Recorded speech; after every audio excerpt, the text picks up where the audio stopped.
Hello and a warm welcome to Researcher's Desk. It's a great pleasure for me today to welcome a good friend of mine from our university years. And this is Nikki for me, Nicola Clarke. Nikki is working on carbon capture and storage, a topic that I know fascinates a lot of our members in Researcher's Desk. And she's going to give her own perspective on this. I understand she's going to take a somewhat historical reflection as well. And Nikki, we are so looking forward to listening to you today. I'm going to turn my own camera off, and I'm going to be, and that's so that we get a really nice recording, and also for people watching via mobile devices that they can actually see your slides. And I'm going to, but I'm in the background, and anything technical goes horribly wrong, I'll suddenly appear. But before I do that, can I ask you to share screen so that I'm just making sure all that's up and running the way it's supposed to be? That looks absolutely superb. Nikki, a great warm welcome to Researcher's Desk. Thank you for being with us this morning. This It's morning in the really UK, afternoon in yes, Sweden. it's very nice to be with you. Very nice to meet you all. It's a pleasure to be here. Thank you, Alasdair. Thank you for the introduction. It's really lovely to be here. My name is Nicola Clarke. I'm a geologist at IAEGHG. I'll explain what that means in a minute. I'm going to give a little bit of a brief history of carbon capture and storage and discuss why we feel it's a necessary climate mitigation option. You might have other views, and that's fine. As I was writing this talk, I was trying to think what's the main purpose, and I guess my main message is like, what have we been doing? And we, I put in capitals because it's we as an organizational sense, it's we as a personal sense, it's we as a global sense. So lots of different we's and people involved. Um, so, um, so who is IAEGHG? It's a funny word. So it's actually the IEA's greenhouse gas R&D program. So that's why it's IAEGHG. And it was established in 1991 as part of the IEA, so the International Energy Agency's technology collaboration programs. They have several of these, or many of these, across the sort of energy spectrum. And our organisation was set up to look at greenhouse gas mitigation technologies. So it's organised under the IEA, but we are functionally and legally autonomous. So therefore, the disclaimer is that the views, findings and publications of the IAEGHG do not necessarily represent the views or policies of the IEA Secretariat or its individual member countries. How do we operate? So we're a membership-based organisation. We're not for profit. Our members are countries, so governments, governmental organisations, and companies. And they fund and they direct our research programme. We have a strong input with them, and we have a couple of meetings a year with our members, with representations, and then we've been doing that since the early 90s. And some of the founder countries and companies really shaped that, and I'm going to go into a little bit of detail on that in the next few slides. So recently we had a rebrand a couple of years ago, as companies do, and now sort of this is our mission strap line. So sort of a modern look at our mission. So to look at CCS. So CCS stands for carbon capture and storage. I know you've had a couple of talks on that recently, and I've added in a hyphen CDR, which is carbon dioxide removal technologies, which is some more recent thinking around carbon management, aimed at reducing our CO2 emissions. We'll talk about that a little bit later on. We try and basically use our research and development to facilitate people to make good decisions in the CCS space. And we do that through connecting people, and we like to share our research as well. And I'll talk about that a little bit too. Okay, so first of all, obviously, we have to go forward. And this I have called What in the World Have We Been Doing? So before we talk about carbon capture and storage, I wanted to set the scene as we should. And as I was preparing for this talk, I was thinking, how have we got here? And what have we been doing? And like I said before, when I talk about we, I talk about me, I talk about the global us. And so the first image on the left is a lovely chart that shows the monthly global surface temperatures increases above pre-industrial levels. So the line at the bottom, the 0 degrees, is the reference for pre-industrial levels from about the turn of the last century. And over time, they vary by month. But obviously, we've reached these kind of golden numbers of 1.5 degrees C. And then there's another barrier to 2 degrees C above those levels. And obviously those, if we know anything about our sort of climate policy, were numbers that were set into at the Paris Agreement at the COP. So I know you talk a lot about the climate crisis in this group. So it's a really critical level in terms of measurements. And we've got to the point where we can measure these things and we can take measurements and observe what our world's doing. And then another picture there, which is another perhaps familiar picture to you, which is the global warming stripes, which are created by a researcher, Ed Hawkins, at the University of Reading, and are set against the biodiversity loss for the period of 1970 to 2020. And as I was putting this together, I thought, oh, well, that's my lifespan. I was born in the early 70s. And what have I been doing? And I really enjoyed Alasdair's talk the other day about his book, which was, again, quite reflective about his own journey. And it made me think a little. So the first picture there I've got is me with my great-grandfather. Now, my great-grandfather was a coal miner from Yorkshire, from Rossington in Yorkshire, which is a stone's throw from the Drax power station, which is one of the largest power stations in the UK. All his working life, he would have been down a coal mine producing coal. And the UK, we know, has already produced an enormous amount during the Industrial Revolution in terms of CO2 emissions from burning that coal. We don't burn coal anymore, so our sort of emissions profile looks better because we've stopped burning coal, but we do burn coal around the world, and there are places that rely on that for energy. So my grandfather was born at the turn of the last century. As I say, that's where we had that sort of magic 0 degrees. And in my lifetime, we're now approaching that 1.5 degrees. So what have I been doing in the meantime? So in the 1980s, there's a picture of my dad talking to my brother, river in the background. You probably can't see the ice, but there's a small figure in the background. So we moved to Norway in the early 80s. My dad's a nuclear scientist, and he was sent to Norway to work in a research facility in Halden, Norway, to look at nuclear fuel and how that behaved, and to make safety cases for nuclear reactors. So we've moved from one dirty industry, energy industry, to another energy industry that has its own controversies.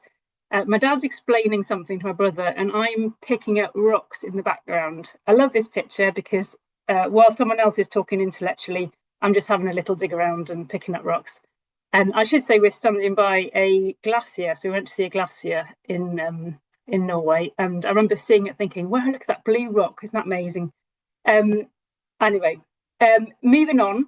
1990s to 2000s. This is where I met Alasdair at Edinburgh University, where I went to study geography initially, and then I was converted into geology by the fantastic geology department there, and had my mind expanded to understand or start my learning journey on rocks. And I think as a geologist, every day is a school day. And you just continue to learn amazing things about our world and how it works. And so I got very interested in everything to do with how our world works. And that's the picture of me there doing my PhD research at Cambridge in the Himalayas, looking at how mountain bells formed, well, particularly the Himalayas, and unraveling its history through grains of sand. So really, really enjoyed that. And as I say, it was wonderful. And then the 2000s to 2010, took me back to Norway to work in the oil and gas industry and raise a family. And actually I spent 10 very happy years living in the land of child rearing and living in their world, which was wonderful and engaging. But my mind wasn't really thinking about rocks right there, and I wasn't thinking about the climate, if I has a personal admission. And then back into the 2010 to 2020, back into the world of work, back into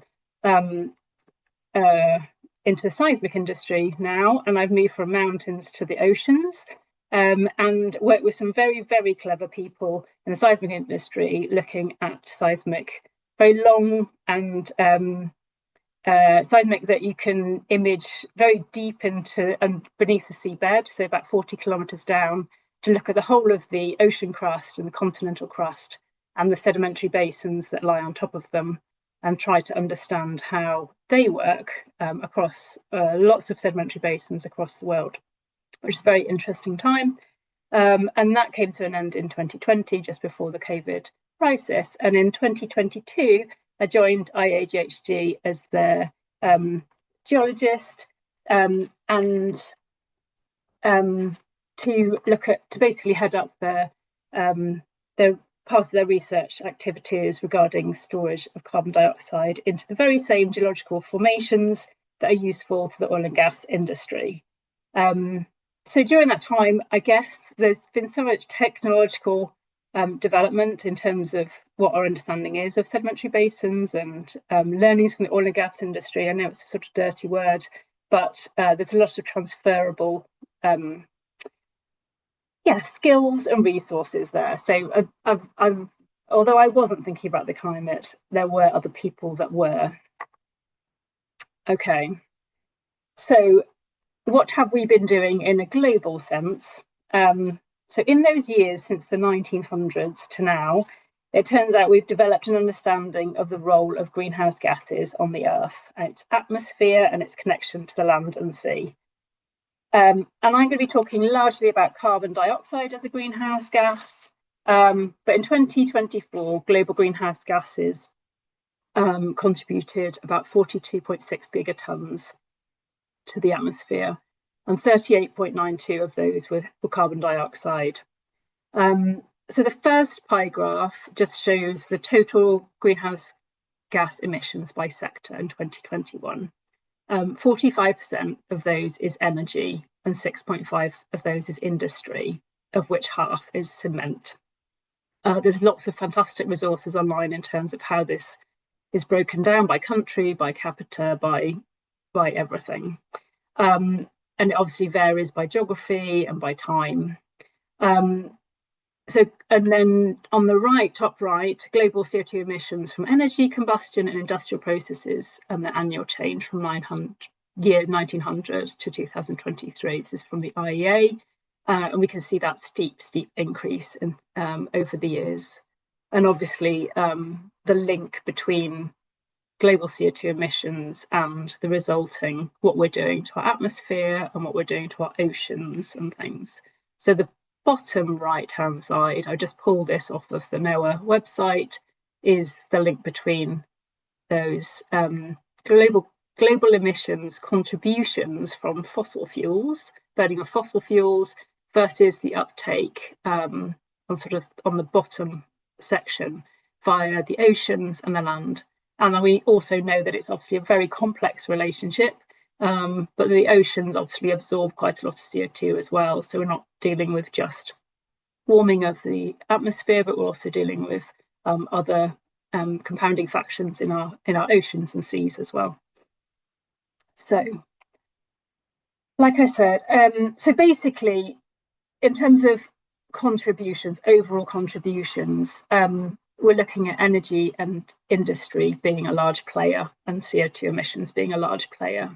So in terms of tackling the largest things, that's what we at IAEGHG focus on.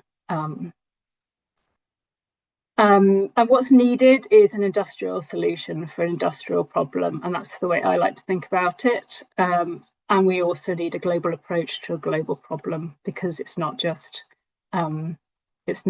one person and one country. It affects everybody, and some countries are more responsible than others, but we also need a global solution. So I'm going to go back to go forward. So the IAEGHG was established in 1991. And as I was writing this talk, I was also preparing for, we run a large conference every other year. And I'm on the technical program committee for that. And I was planning for part of the business stream event. And so I had a kickoff meeting the other day. And so I thought, oh, I'll go back and I'll just do a bit of a kind of, there were new people on the business stream committee. And I thought, oh, I'll just run through the history of the greenhouse gas technologies conference that we run.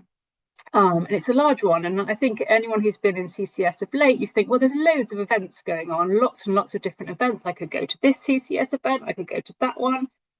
So why would the GHGT be particularly, it's another conference talking about CCUS, but I sort of went back through its history and actually I found it really interesting. And then that made me think about how the history of the conference that we run ties in with other, how it ties in with CCS, how it ties in with climate policy.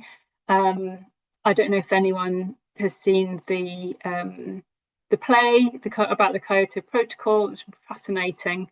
And so I just started to just jot down some things on a timeline. It's not exhaustive, but it's just a few things that I thought would be interesting to run through in terms of talking about where we are today, where we're going and where we've come from, and how we've been involved as an organisation, I'd like to say, because I joined in 2022. So this is really what's gone on beforehand. So the IPCC, the International Panel on Climate Change, very first report was presented in 1990, was very influential, principally that it became the basic document in the UN Conference of Environment and Climate in 1992. And the second report in 1995 laid much the foundation for the Kyoto Agreement of 1997, which has played a significant part in international debate on global warming. And for the first time, extensive and coordinated international steps were carried out to counteract global warming.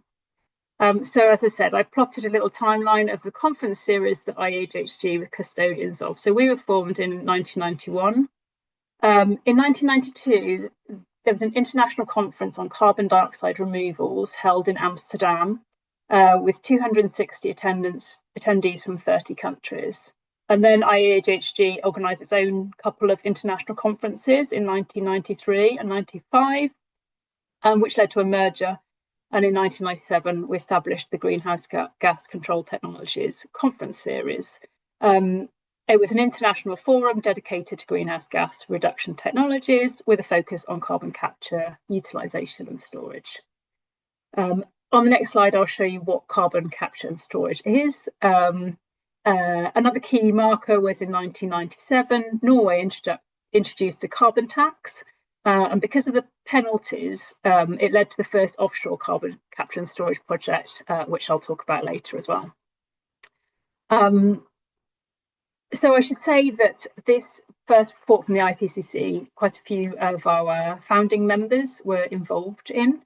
And then IAEGHG in 2000 went on to initiate the IAEGHG Weyburn CO2 monitoring and storage project in Canada as part of our R&D programme, which was launched in 2000 by the Government of Canada, the Government of Saskatchewan, and Cenovus Energy and the Petroleum Technology Research Centre, with the aim of enhancing knowledge of CO2 associated with enhanced oil recovery. It was the largest field study ever conducted on the long-term fate and security of CO2 stored in geological formations. So there were some early efforts, and however, it was by the sort of 2000 time, it was apparent that CCS had not really achieved acceptance as a mitigation technology under the UN's framework of the UNFCCC. And a lot of people within the IAEGHG membership, from governments and industry and wider technical and policy community that we were all engaged with at the time. Our chairman, so Kelly Thambamuthu, who's our chairman of the IAEGHG, was approached by the IPCC at a COP in Delhi in 2002 whether IAEGHG would assist in pulling together an assessment of CCS. Apologies. So Paul Freund, John Gale and Kelly Thambamuthu were coordinating lead authors in the editorial team of the IPCC Special Report on CO2 capture and storage, published in 2005, and was adopted the same year at COP11 in Canada. So the IPCC Special Report identified a need for a dedicated peer-reviewed journal on carbon capture and storage, and that led to the conception of the International Journal of Greenhouse Gas Control, which was initially edited by our previous general manager, John Gale, who's now retired. And the very first journal was the output of abstracts from the GHGT 8 conference. And has continued to publish abstracts from that conference whenever after each event. So it's a fantastic resource in terms of seeing what's been talked about, what's been published over the years, and obviously some of the early demonstration projects. That was a place where they could showcase their research, showcase their learnings, and get those things published and out. And it's obviously freely accessible. It's not behind any sort of paywall. And that's now being edited by Sam Creever, and previous editors Sean McCoy and Andrea Ramirez themselves sit on the technical programme committee of the current GHGT series. Another outcome from the report was the acknowledgement that it would be really good to train the next generation and to share the knowledge abroad across multiple countries.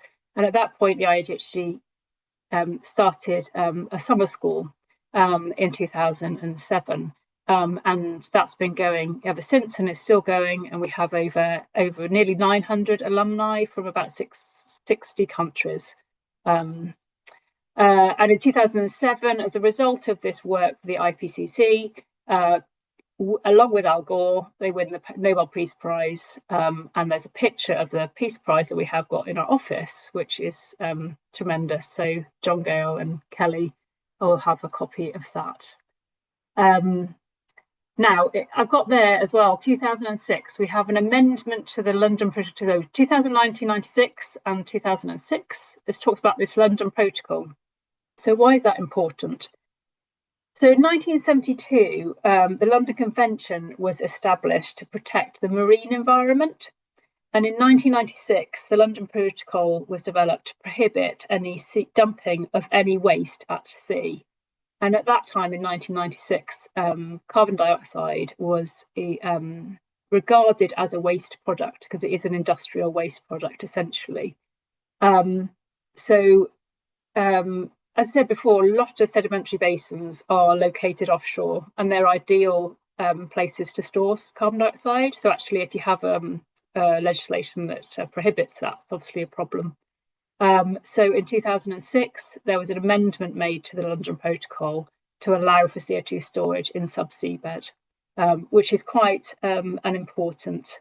It's environmentally important because, and we can maybe talk about this in discussion, the impact of not doing anything is worse for our oceans in terms of environmental impact than the safe sequestration of CO2. So that's something that we as an organisation are active in the London Protocol.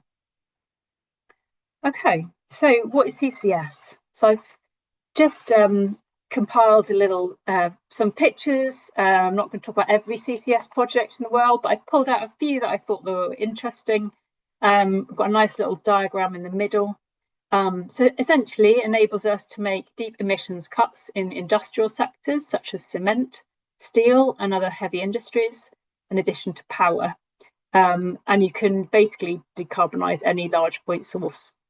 It can be retrofitted onto existing assets, so there's no need to replace entire energy systems or infrastructure. And it can underpin some of the major carbon dioxide removal technologies as well, so things that take remove, so essentially aren't just taking the CO2 from burning of fossil fuels, but actually taking it out of the atmosphere itself. So I'm going to move from top left. This is Sask Power's Boundary Dam. This was the first power station in the world to successfully use CCS in 2014.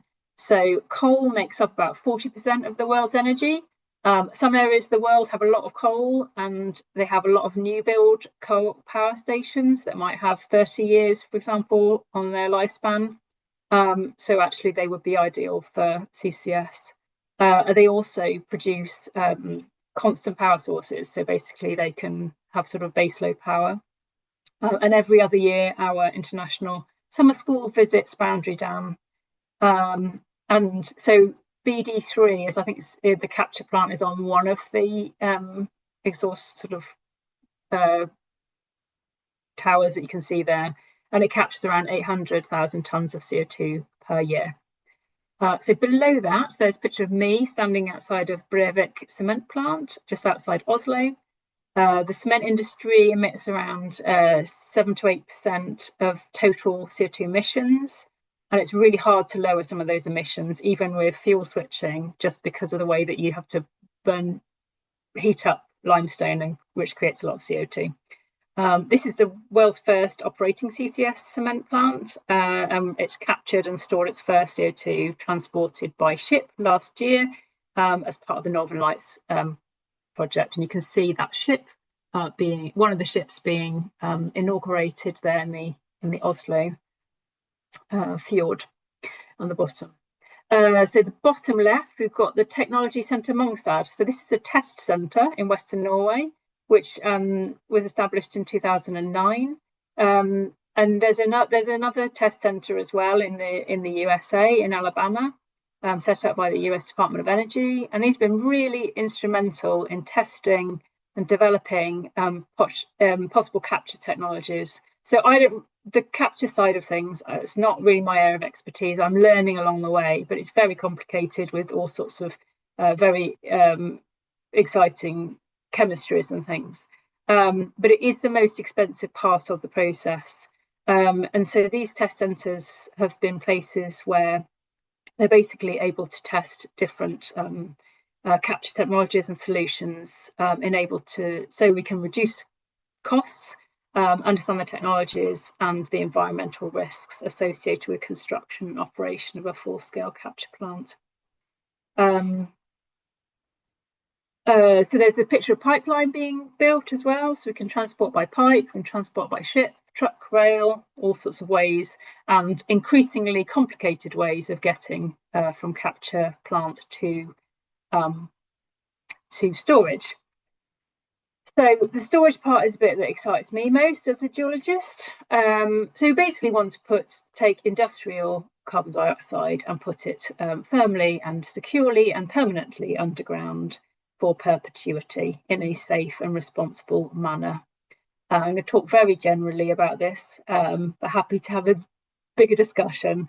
We're basically looking at permeable sedimentary rocks that have a rock on top of them or something on top of them that's going to keep them securely stored, very much like how an oil reservoir would work with a ceiling horizon above it. So traditionally, we've looked at sedimentary formations, and they can be what we call saline formations. So a rock that's got pores or spaces between maybe the sand grains or in the holes in the carbonates that might already be filled with some sort of, we call it saline aquifer, so salty water. So it's not a water aquifer like we would get water resources from, but it's full of sort of lots of dissolved salts and things like that. They're usually the sort of reservoir that oil and gas exploration people would be disappointed to penetrate if they thought they were exploring for oil and gas, but actually quite useful for storing a carbon dioxide into. Obviously, on an onshore area, it's important that it's not a water drinking aquifer, and there are regulations to make sure that they aren't compromised in any way.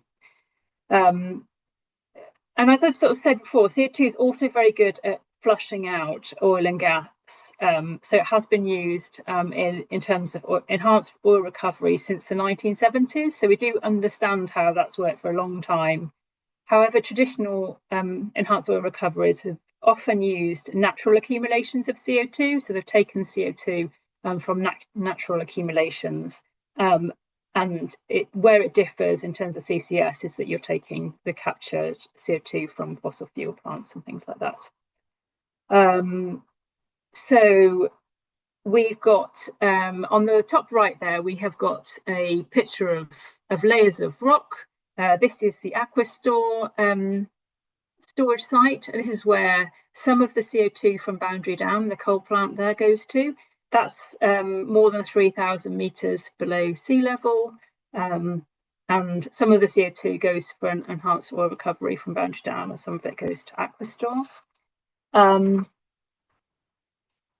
Below that is the Sleipner project. So that was the world's first CCS project in 1991. As I said, the Norwegian government introduced a carbon tax, and then natural gas is extracted from the Sleipner field because it has a high CO2 content, and is separated and injected into a shallower horizon that's about 800 metres deep for permanent disposal. And so they avoid doing expensive tax spill. This started in 1996. It's almost 30 years old and is still providing incredible learnings for the CCS community, especially in geophysical monitoring technologies, to understand how the plume has developed and to have confidence that it's in place, which it is. And more than almost 20 million tonnes have been permanently stored there. And knowledge sharing from this project has been actively encouraged, and data sets have been freely shared so that others can learn about it. So that's been fantastic. And then the last picture there is sort of like a domey picture with some dark rocks in the background. That's Iceland. So another type of rock that you can dispose of CO2 is volcanic rocks. And this is the Carbfix project, where they're taking CO2 from their geothermal plants and sequestering that alongside with water into basalts. Okay, Alasdair, do let me know if I'm running short of time. So I'm just going to pick up the story a little bit now. So I've sort of got a little bit of what is CCS. There's still some work to be done. So we're now in about 2009. And there is an amendment to the London Protocol. So the London Protocol was this marine treaty about disposal of waste or protecting the marine environment. This is to allow an export exempt. So there was an export. You couldn't export your waste from one country to another and dump it in the sea. And in 2009, they did an amendment to the London Protocol to allow cross-border CO2 transport across borders. Now, why is that important? Basically, not every country emits the same amount of CO2, and not every country has the same amount of storage resource. So to enable uptake of CCS, it really is critical to be able to move from one country to another. For example, Norway has a lot of storage resource, but it has a lot of hydroelectric power. It doesn't generate a lot of CO2 emissions itself. However, it's a really good country to export CO2 from. So this is a really important amendment. It's not been fully ratified yet. However, there are now allowances so that between ratified parties that they can do that. And I'll talk about that. So the IAEGHG sits in the London Protocol, London Convention meetings, and we also input lots of information from our reports and our expert network meetings to that group. So globally, the whole climate change agenda is provided by the UNFCCC and countries that are party to it. And since 2005, one of the main difficult tasks has been to get CCS included in the Clean Development Mechanism, which is the main international mechanism for supporting low carbon technology in developing countries. And the IAEGHG has played a key role in making sure that happened in 2011. And now, of course, we've got up to almost got to 2015, which is the Paris Agreement, which I'm sure you will all be very familiar with, which basically, and I won't go into too much detail, but it basically set the overarching goal of holding the increase in global average temperatures to well below 2 degrees centigrade above the pre-industrial levels and pursuing efforts to limit the rise to 1.5 degrees. So at the same time, there was a special issue of the International Journal to celebrate 10 years since the 2005 report, and the Global CCS Institute started to launch their annual report on global CCS progress. Now, as part of this goal towards 1.5, the IEA were asked by the COP presidency in 2021 to give an indication of what achieving that 1.5 goal would mean for the energy sector. And responding to that request, the net zero emissions by 2050 strategy, the NZE, was developed, which represents a sort of global pathway towards the goal of limiting that objective and what each country would have to take its own route. And also during the 2015 Paris Agreement, obviously, we've got the requirement for these national inventory reports each year as well.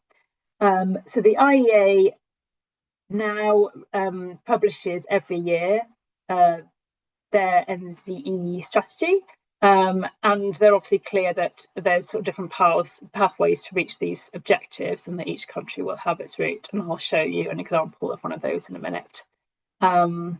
Two other just things that I've noted on there is some other factors. So the first cross-border agreement was signed under the London Protocol to allow the transport of CO2 from country to country between Denmark and Belgium was signed in 2022. And in 2025, there was a register of how much CO2 storage has been achieved last year, which I'll talk about. Okay, so in terms of the IEA's net zero transition, this is just the main take-home message is that they've been publishing this since 2021, and they'll publish it every year. And their goal really is to look at the whole energy system and how we're going to achieve those 1.5 degrees within the energy sector in terms of emissions. And all I really want to take home from here is that the 2022 scenario, the CCS contributed about 8%. So it's an important part of that energy transition alongside all of the other things. So is CCS important? Yes. Is everything else important? Yes, it is, but it's a part of it. And each year this will change as it responds to what is happening in the world in terms of energy and development and deployment. So as I mentioned, the Global CCS Institute produces a global status of CCS, and this is their results from 2025. So this just sort of shows you the development. Goes from the chart here goes from about 2010 to 2025. In green are the actual in operation projects, and then it shows you those in construction and those in advanced development and early development. And what you can see is there was actually a lot of planned activity in the early 2010, and then there was actually a sort of reduction probably in response to the global economy and the oil crash or something. And then it starts to take off in the last few years in terms of expansion. And we've really seen some slow growth in operational projects. However, we're starting to see an uptick, and then there's a global distribution there. It's a very good report to look at because it tracks projects, and it also tracks policy as well, legal, and where policy and legal and regulatory progress has been made, we'll see operational projects coming into force. So those are really key. And this report was published last year, and IAEGHG sits on part of the consortia that put this together, but really it's the work of Imperial and particularly Sam Crevor with Jiawei Gao there, who put together some really detailed work where they have created an audited account of annual rates of carbon dioxide, which has been stored underground since 1996. So really what I want you to see from this, so every project is color coded and by country, and they have produced all of the data in a transparent format, so you can go and have a look at that online. So really what I want you to see is that there's three phases of growth that they have identified. So going back to 1996, that Schleipner project was the first CCS project capturing and storing CO2 underground there, and in blue, and that sort of continues throughout. And then that's joined by that IAEGHG Weiburn project, and then another project in China up until 2007. And then we start to see some expansion, particularly in North America. And I haven't had chance to give a lot of credit to the North Americans in terms of their investment from the in Canada and the USA in terms of their investment from the governments in terms of looking at their research and development and funding into these things. So a lot of expansion in North America, and then from 2016 on, we see a real expansion in sort of a global setting. So some of those bullet points there. So this was taken from Sam himself talking to The Guardian when they launched this last year. They got a bit of a publicity splash because they've totaled up 383 million tonnes of CO2 has been permanently stored underground, which is great.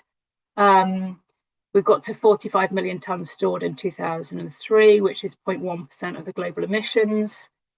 90% of that is used for oil. So a lot of this is still used within the enhanced oil recovery, and happy to have a conversation about that. It proves that this works in industrial scale and it's growing. That's really good news. We need a lot of strong policy. It's not a silver bullet, but it is crucial to address it.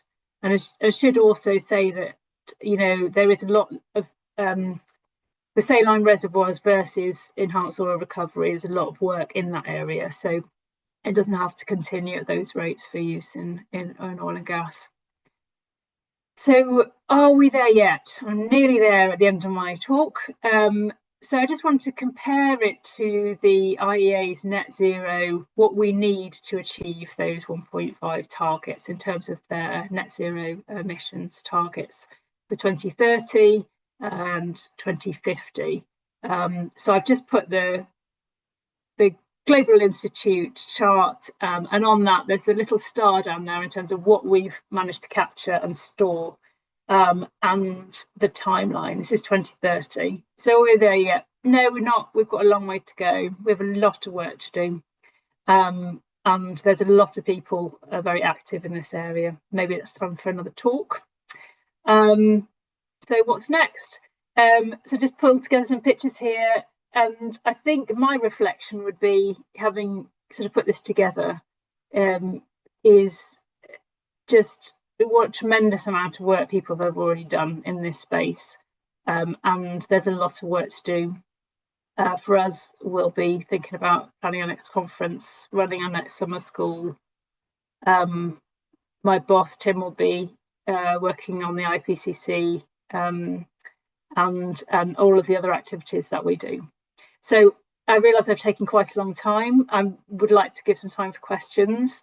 I'd like to thank Alasdair for inviting me. Put a picture of me and him skiing in Scottish heather. So thank you, Alasdair, for introducing me to many things and teaching me geology. So I'll stop there because I'm sure you've got lots of questions. Nikki, thank you for a spectacularly informative talk. We've learned loads.